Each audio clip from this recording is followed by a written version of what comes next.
This episode of Manage Smarter is presented by Sales Fuel Coach, our adaptive sales coaching featuring 5-minute quick coaching personalized to each sales rep. Learn more about Sales Fuel Coach at salesfuel.com. Welcome to the Manage Smarter podcast with hosts C. Lee Smith and Audrey Strong. We're glad you're here for discussions on new ways to manage smarter, hire, develop and retain talent, improve results, and propel team performance to new heights. This is the Manage Smarter podcast. You've only got 30 seconds to make an impression about what you say about yourself or your product or your company. Do you know what makes you different from everybody else who does the same thing that you do? Our guest today is going to explain how you can develop that for yourself. Hello, everybody. Welcome to Manage Smarter. I'm Audrey Strong. I'm the Vice President of Communications here at Sales Fuel. And I'm C. Lee Smith. I'm the President and CEO of Sales Fuel. And I remember, Audrey, back when we were younger professionals, we used to call that a unique selling proposition. And now they call it a value prop. But it's like, I think that the key letter there is letter U, which is the unique part. And that's what I'm hoping that we'll learn more about today. Yeah, so Glenn Rudin is here. Hi, Glenn. Thanks for coming to the microphones. Hello. Thanks for having me to the microphone. I appreciate the opportunity. Everyone, Glenn is a marketing, sales consultant, public speaker, and product development expert with his company, Always Been Creative. It's alwaysbeencreative.com. He has more than 25 years of hands-on experience and creates unique strategies for companies, products, and people so that they truly stand out versus their competitors. And if you're trying to develop your personal brand or have people within your organization know what you're really all about and can explain it in 30 seconds, Glenn's your man. So you said you have a line that helps people understand what this is all about. Right. I started challenging people to try and figure out literally what is your flame-broiled, and I'll explain. Often you'd say a burger is a hamburger, and I say not true. Burger King over the years was faced with stiff competition from McDonald's and Wendy's and local hamburger places, and they figured out at their core, their burgers are flame-broiled. So if you want a burger that tastes like that, that's where you have to go. Now, they've layered marketing campaigns on top of that, some memorable, have it your way, some not so memorable. Anybody remember Herb? But overall, they've stuck with their roots of flame broiling. That's still the taste of their burgers when you go into their shops. And so I say to people regarding your business, what is your flame broiled? What makes you stand out versus all the other people that are out there that do the same thing you do? You know, and to that end for managers, it's not just your personal brand. It's not the company's brand. Yeah, but another thing that you can do if you want to get ideas conveyed and pushed through, approved, and get buy-in on stuff is to give projects interesting brands, brand names, things of that nature to get people excited about it, right? Yes, I think that's a great way. Again, it's all about differentiation. If you continue to bring sameness, in the case that you're bringing up, Lee, your customer is your VP or the person that you report to. And so you need to differentiate your proposals the same way your company differentiates what they're putting out in the marketplace versus your competitors. You want to stand out. You want a project to be heralded. You want a project to have eyes on it. And really the way to do that is to make it stand out. So what's flame broiled about your project? I love that idea. So if you, for example, are tasked with trying to bring a group back from the dead or something like that, or project back from the dead, it's Project Phoenix, or it's something. Hopefully, it's not Project Icarus. That would not be good. But but anyway, that's just an example of you say something like that, and people immediately know, okay, this is what we're trying to do here. Okay, I can rally behind that. And it's just, rather than saying, well, this is the Q4, blah, blah, blah, blah, blah, that inspires nobody, that gets nobody excited, and doesn't really communicate anything to anybody. So branding, I think, is important internally as much as it is externally. It is. And again, when you're talking about differentiation, it's also finding something that everybody in the organization can get behind. So it's bringing that creative flair to whatever that new project is. As you said, if you can't get enthusiastic about it, if it's just another, here's our Q4 proposal, the one we did last year, we're dusting it off. This year it's going to be 11%. Last year it was 10%. How's anybody going to get excited about that? And if they can't get excited about it, how in the world are they going to buy into it? And in a business like yours, where you're trying to help companies come up with sales strategies like that, and they've got to internally have their own products that they get excited about. If they can't rally around something creative and original, why in the world, when it gets to the outside world, would it be exciting to them? So this is a huge field that you're operating in. I guess the logical question would be for a listener, where do I start? Like, is there a set of questions I should ask myself? Yeah. Well, Lee touched upon it earlier, and it really comes back to that USP, that unique selling proposition. And what a lot of people fail to understand is that what makes your company unique might not exist today. You might have to sit down, you might have to break everything down to its basic core and say, look, here's what our competition's doing. This is what's working for them. We don't want to copy them, but we see this is a trend going on in the marketplace. We don't do this now, but maybe this is something we should start thinking about doing. We might have to start from scratch. In other words, that unique item might not be part of your arsenal right now. And that's where getting creative, whether you hire somebody on the outside to help you come up with that, or you take your people off site and you say, listen, we're going to have a brainstorming contest now, and we're going to come up with something that's going to make what we do, even though we're a commodity, we're going to come up with a way to make it unique. In Burger King's case, it's the flame-broiled. I heard a great story the other day about Coors, just another beer, and they came up with the idea of cold. They were going to market everything about Coors being cold because they're from Colorado. Well, guess what? Every beer is cold, but this is a niche that they picked. This is something they went after, and everything they did from that point forward, they had buy-in from everybody, and they brought creative ideas everywhere on cold. The cans turn a certain color when they're cold. There were promotions in the bars. Every can has to be served in a cake of ice. Again, that imagery about the cold. Go back to the Burger King about the flame-broiled. So it might not exist today for your company, and that's the beginning of the story, not the end of the story. Okay, so we want to get to that. So if a manager is going to take their team off-site and they're going to have a brainstorming session, what are the rules or what are the guidelines for having a productive, effective brainstorming session? Well, I think in the first case is everything within reason is okay. You can't have a bad idea because you don't want to discourage anybody in the organization from coming up with something that might actually work. And as soon as you start pigeonholing people into saying, well, we're not going to go in that category, we're going to stay away from that, then you immediately start to cut off the blood supply to the creativity. And so you don't want to do that. You want everybody to feel equal, and you want everybody to feel like whatever idea they have spontaneously, let's put it out, let's put it on the board, let's see which ones rise to the top, which ones seem popular, which ones can we adopt, which ones make sense for us, and looking at the marketplace, which ones are looking internally at the company, which ones are going to get a rise out of and get absolute buy-in from everybody in the company. Some of my best ideas started off as really bad ideas or smart-ass remarks, and then somehow that they germinated and we matured them into really, really good ideas. But it started off just by being silly and stupid. And yeah, you're right. If you shut off the silly and stupid, or people are afraid of, looking bad in front of other people, yeah, you'll never get that. You know that line about, check your ego at the door. Mm-hmm. Mm-hmm. I mean, if you come into a meeting where you've got a strong VP, someone who's like the senior bull, whether it's a female or male, and they dominate these meetings, and people Usually feel female. like, oh, so-and-so is never, ever going to like my idea, that idea is never going to make it to the forefront. Yeah. But if people feel comfortable and they feel that they can contribute no matter what level they're at, you never know where that flame-broiled or ice-cold beer or bada book, bada boom, what is that all about going to come from? Baba Booey. Yeah. Well, so do you, with your clients for your company, when you come out of a session like that, then cold is such a simple concept. I love that you gave that as an example. What do you do next? Do you curate it? Do you bake it? Like, how do you know it's the right choice?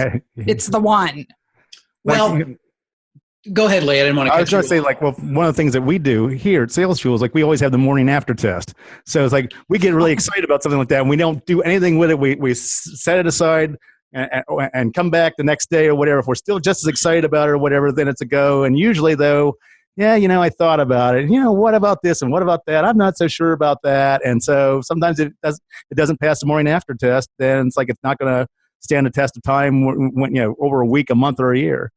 Well, I think the challenge there is that the person who brought up the idea, if it's truly an idea that the company would consider, I think it becomes incumbent upon everybody to give that person a chance to really sell it. Mm-hmm. Maybe you give it a couple of days and you come back and you say, okay, we're thinking about flame broiled, or we're thinking about ice cold. Now really sell us on it. It was a germ of an idea. Where do you see it going? And if somebody can actually layer in the ideas, the pillars and the foundation for that to really build it up and build something around it, then I think you really have something that you can at least, we used to call this cul-de-sac testing. Can you take it home and ask your significant other? Do you have a couple of smart millennials who think they know everything and bounce it by them, depending on who you think the customer might be, and see what people actually think about that. Get some raw feedback, not any kind of data that you're paying for, but just in the cul-de-sac. You're going out to get the newspaper or your morning coffee, and you see the neighbor, and hey, what do you think of? What I do for a living. What would you think of this as an idea?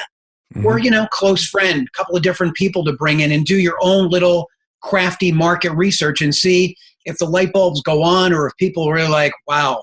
I don't know what somebody was drinking when they came up with that one, but that's not going to work. Now, you have something in your program called creative business thinking. What is it? Well, creative business thinking is the idea of, again, getting away from your core business and just saying, what are the things that we either in the past might have thought about trying? What are different crazy things that, we might want to throw against the wall and see if they stick? And very often, as Lee was saying before, you come back the next day, they don't sound like good ideas. But again, the creative business thinking is really literally looking, I don't even say outside the box, I say outside the circle. Why even make it a box, right? Just think differently. Trapezoid. Yeah. Yes, think outside the trapezoid. There have to be a box. And so creative business thinking is, what different ways could we look at this business and come up with ways to take advantage of what we do better than other people? Let me expand on this for a minute too. This is a great concept. I can try to explain it. Every customer has what I call the business services store shelf, right? So your company, Sales Fuel, you've got a legal team that you rely on. I don't know if you've got somebody in-house or out of house. You've got creative people. I don't know if they're in-house or out of house. You've got insurance, you've got investment, you've got all these different areas that you rely on people. And then you're constantly being pitched by other people like me. Hey, Lee, I want to do your creative services. Well, you've got somebody like that. And so now my pitch, my uniqueness has got to be that much better than the person you're doing that with now to say, hey, you know what? I'm going to think about using this guy because he's giving me something that I don't have on my business services store shelf now. And at my seminars, I try to show this to people as I show them a shampoo aisle in a CVS or a Walgreens. Wow. It's filled. Yeah. Every last square inch of that space is filled with shampoos of every size and shape and natural and organic, and they smell like coconut or they smell like lemon or whatever they are. And if you have a new shampoo that you want to get into that space, where's it going? There's not a spot for Audrey's new shampoo idea to go on that shelf. So you've got to now convince that buyer, you've got to take this brand off and put my brand on. And so that creative business thinking is a way to look at your business in a way that's going to enable it to get on my business's store shelf and replace whoever is there now. Because we live in a world of commodities where all these things are replaceable. If you got Uber, I got Lyft. If you've got Avis, I've got Hertz. Mm-hmm. If you've got McDonald's, I've got Burger King. All these things exist already. So how often do we truly have something that is groundbreaking, unique? Tesla with battery-operated cars? Mm-hmm. Okay, so now General Motors has battery-operated cars as well. those competitive advantages don't last long. They erode over time for sure. And really quickly in the market today with the way the internet works. And the thing with managers is that, and this is something that salespeople know, but if you're managing a team and you're trying to put a project through, you're trying to get budget for something, is that the biggest objection you're going to face is, why change? Why do we have to do anything different? We're happy with the way things are right now. Well, that's unproven, and we're uncertain about that, and it can actually make things worse. I don't know about that. And so the biggest obstacle that you're going to face as a manager in getting something approved is, people being comfortable with doing what they're already doing. Yeah, well, the status quo is definitely the enemy of all of us, and that comfort level is the enemy of all of us. And so you need to come up with unique ways of presenting that to kind of prove out your concept, to give people an idea. Well, I understand what you're saying, but do you know, I just went out on my own, spoke to 10 different people about this without even naming names and giving people specifics. So in the interest of gender equity here, I had a boss then who was very left-brained and didn't really appreciate the creative process, felt that time on brainstorming or branding or, creative copyright and things like that was a big waste of time. And so if you encounter somebody like that over you, and he was, he was very much that way, and I got very frustrated, I have to tell you, because I fancy myself as a creative person. You're a creative thinker. Yeah. So how does somebody then who has a boss like that, who doesn't appreciate creativity and doesn't want to spend any money or time or resources on being creative, how can we do it anyway? Or how can we get them to see the light, if that's possible? Well, depending on the function that you have within the organization, you may be able to show off your creativity or put it into place in different ways that you manage your time or your skill or the way that you interact with customers within reason. You can't go completely off the railroad tracks and be doing something completely different than the company.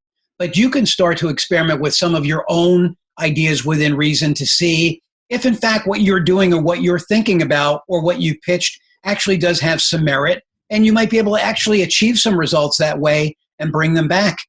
Sometimes people are in those higher positions and they do block progress. And it does make it difficult for a young Lee Smith to advance. And sometimes the only advancement that you find is to move on to greener pastures someplace else where somebody appreciates what it is you do or what it is you're pitching. We've got a couple minutes left. I know I promised at the top of the show, you're an expert in the 30-second elevator pitch. So give us a few of the tips that you have for people on that. Well, the first thing about elevator pitching that I want people to understand is it's theater. It is theater. You are putting on a performance. It might only be 30 seconds, but for those 30 seconds, you are the star of the show. So I ask you to imagine if you were going on stage to perform Shakespeare and you had to get on stage and say to be or not to be, would your first word out of your mouth be to be or not to be? Or would it be to be or not to be? So preparation is the number one key. Even the worst elevator pitch in the world, if somebody is prepared and they know what they want to say and they've practiced it over and over again, it at least will come out smoothly. You may not have what's really truly unique about your company practice, but at least you'll not start out with an Stand up. Be enthusiastic about what you do. People who you're speaking to might not remember what you say word for word, but if you're excited and enthusiastic about it, they will be as well. They'll at least remember that you cared enough about what you were speaking about, that it was meaningful to you, and that came across. There is nothing worse than somebody staring down at their hands and being bored, because if you're bored and you're not excited about it, there's not really much of a chance that we're going to be either. So preparation and enthusiasm are keys in my book. And why 30 seconds? Why not 1 minute? Well, as I say in my literature, you may have just 30 seconds because the truth is, and I've heard this over and over again, that we as human beings have a 7-second attention span, which people tell me is shorter than that of a goldfish. Now, I'd like to know who took the time I want to know. to commission a study on goldfish. It's and actually sat there and tried to taxpayer figure dollars. Come on. Right, actually try to figure out their attention spans. But even if you don't believe that about goldfish, you can believe that if you try to meditate, it takes a couple seconds really to lose your train of thought. Same thing when you're doing an elevator pitch. So 30 seconds is the max, but you've got to start out strong with your first 10 seconds or you're going to lose them right away. Well, the website is alwaysbeencreative.com. Your Twitter, I love this, ABC Glenn. And Glenn, everybody has a double N, just so you know. And you're Always Been Creative on Facebook and obviously Glenn Rudin on LinkedIn. Yes. This has been fascinating. I need to get my elevator pitch written and rehearsed. I'd love to do it. We can do it right here. Not right now. I'm not ready. Little stage fright? That's unusual for you, Audrey. I'm back. I'll do it then. Oh, Glenn, thanks for coming. We appreciate it. Good stuff. I really appreciate the opportunity. Thanks for having me on. Thanks for listening. If you enjoyed the show, please rate and recommend on iTunes, Overcast, or wherever you get your podcasts. You can also get more great information at salesfuel.com.